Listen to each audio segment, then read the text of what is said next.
Ertugrul Ghazi 13ویں صدی کے Anatolia ترکی کی تاریخ سے ماخوذ ایک عظیم الشان داستان ہے۔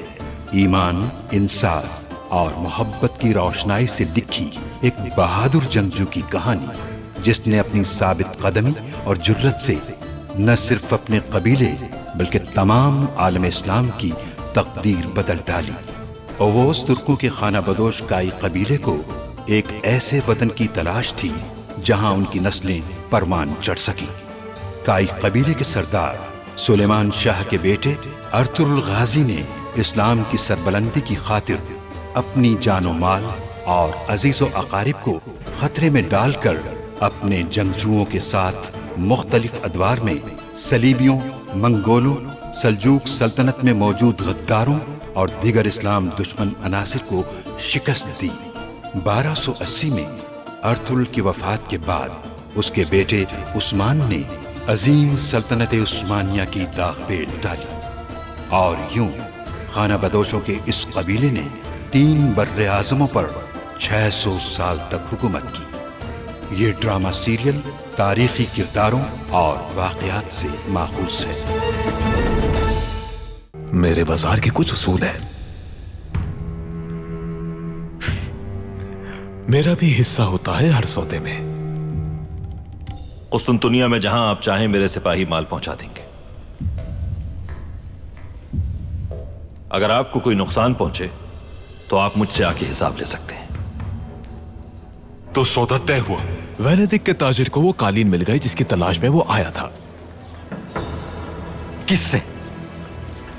کون ہے وہ ملعون؟ ارطغرل۔ تمہارے ہتھیار ارطغرل کے سارے سپاہیوں کو قربان کر دیں گے۔ ان کے سارے قالینوں کو آگ لگ جائے گی۔ قبیلے کو مشکل میں ڈال دیا آپ نے، اور آپ ہی کی وجہ سے ہمارے قالین نہیں بک سکے، اور اب آپ اس کا الزام مجھ پر لگا رہے ہیں۔ بھائی بس، کیا تم نے اپنے قبیلے کے بارے میں بالکل بھی نہیں سوچا؟ بابا، میں بس وہاں اسلحان نے ہماری پیٹھ میں خنجر گھونپا ہے بابا۔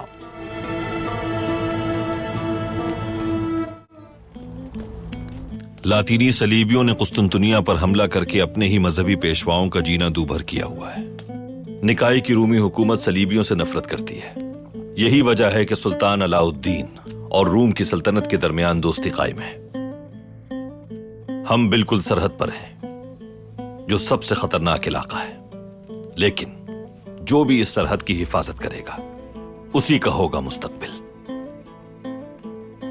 تو پھر ہمیں کیا کرنا ہوگا وہاں سے یحییٰ کو نکالنے کے لیے اور ان کا شیطانی نظام پلٹنے کے لیے؟ بھائی، ان کا شیطانی نظام وہ تو ہم الٹ ہی دیں گے انشاءاللہ، لیکن اس سے پہلے ہمیں یحییٰ کو ڈھونڈنا ہوگا۔ ہم صرف یحییٰ کو ڈھونڈیں گے ہی نہیں بمسی، بلکہ ہم اسے زمین میں گاڑ دیں گے۔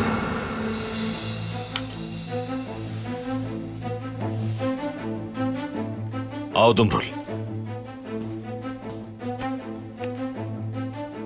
بازار کی کیا خبر ہے؟ بھائی، بازار کی صورتحال ٹھیک نہیں ہے۔ آپ کے حکم کے مطابق میں نے ترستان کا پیچھا کیا تھا، لیکن وہاں مجھے کچھ فقیروں نے گھیر لیا اور وہ وہاں سے نکل گیا۔